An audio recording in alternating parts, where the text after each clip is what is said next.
All right, peace, family. One of the main topics of my channel is dedicated to the aboriginal Americans, now mislabeled as African Americans. But I want to show the process in which they did this. I showed that they was here, so how did we get from point A to point Z? Genocide. Genocide is intentional action to destroy a group of people, usually defined as an ethnic, national, racial, or religious group, in whole or in part. So genocide doesn't mean that everybody got to be targeted, even though you can prove everybody is targeted. It's just in part makes it genocide. And it's a hybrid word. Genocide is a combination of two Greek words for race and people and the act of killing that race of people. So to destroy, it means put to an end to the existence of something by damaging or attacking it. And then you got all of these other synonyms: demolish, level, dismantle, wreck, smash, shatter, crash, blast, all of these other different terms for it. So let's go into on record where we got the U.S. saying about the Black Native American presence. In 1818, Andrew Jackson pondered the Indian question and concluded that one of two things must be done with the Indians: either that the sons of those of the forest shall be moralized or exterminated. So you got two things going on. If somebody going to be moralized, we got to look at the United States standard of moralness. Now this dude Andrew Jackson, he's going to lead the the war against the Florida Seminoles. He's fighting the Seminoles. He know who the Seminoles are. So he's saying these people got to be moralized. The way the five civilized tribes got more civilized by the U.S. standards is that they adopted the European way of slavery.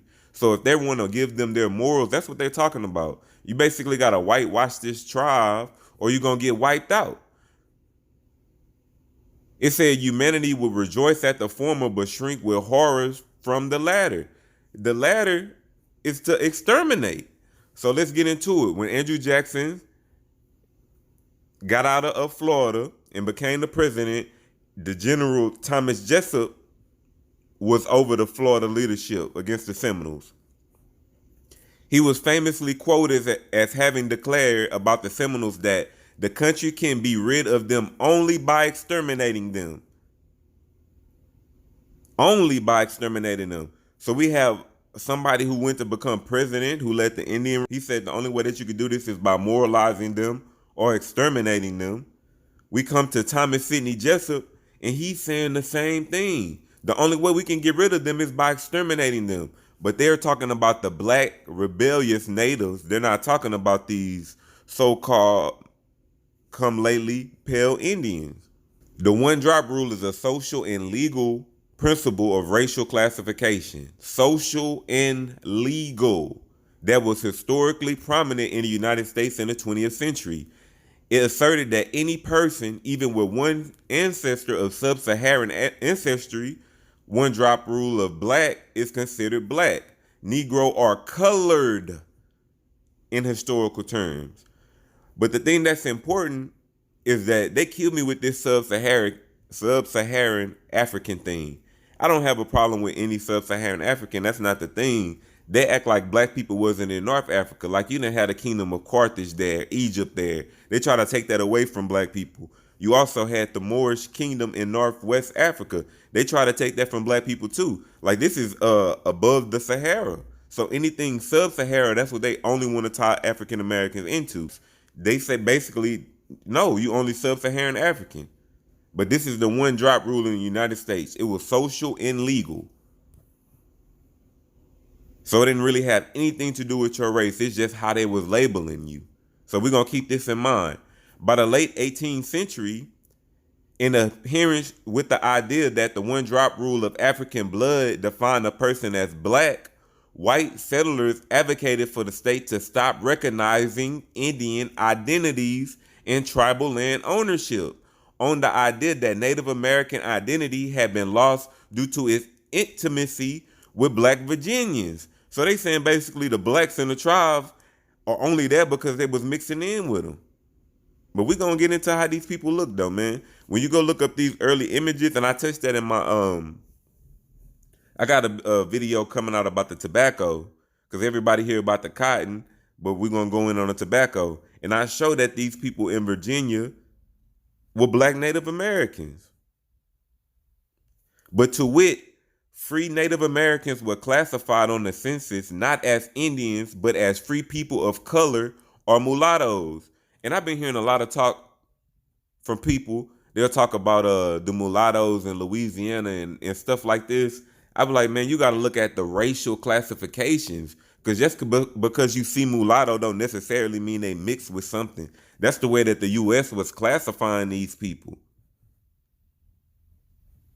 By the end of the 19th century, the remnants of the state's Powhatan people began to push back against the state-sanctioned reclassification.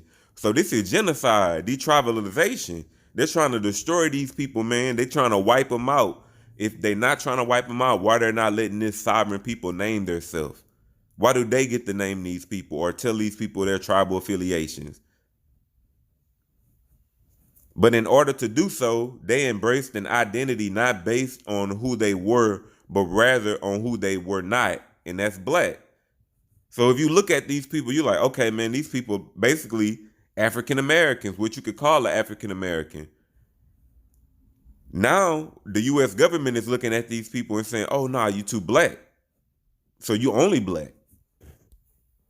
You what we call black, meaning that we shipped your ancestors into the United States. Because people will try to play with the definition of black and be like, oh man, we are black. Oh man, we are African.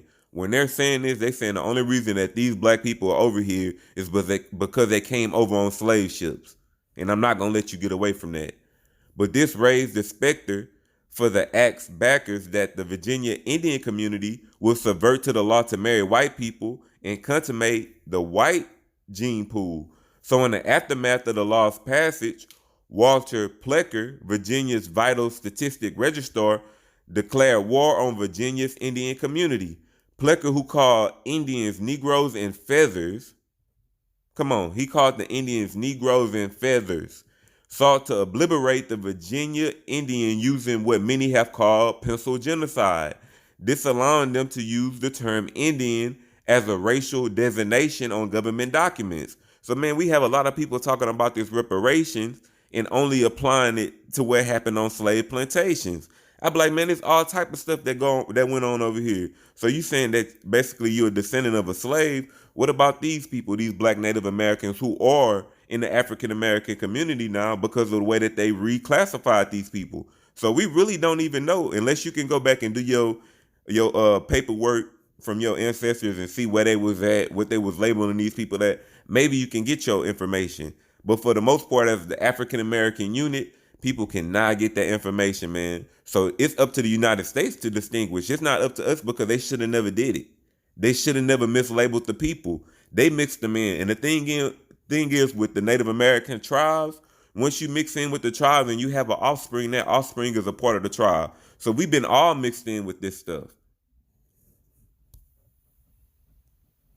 And we already know about the Embassy Wars. I just wanted to show you, man, these people reclassified our ancestors. And it's genocide, denationalization, detribalization, whatever you want to call it. But we got to learn these words because that's what they did to our people, man. These people was taking black Native Americans and saying they was too black to be natives and switching them. What is a Native American, though? So you get to these people saying Native American blood and all of this stuff. What is Native American blood? Who gets to determine what the original Native American was? I know who gets to determine that. We look up the oldest remains, like Lucia. She gets to determine what's the oldest Native American blood. So now when you start showing me people who wasn't as old and ain't matching these skeletons that's coming up out of the ground, then we got to talk about something. But never forget, these boys reclassified our ancestors, and that's a big part of a reparations talk for adults. Peace.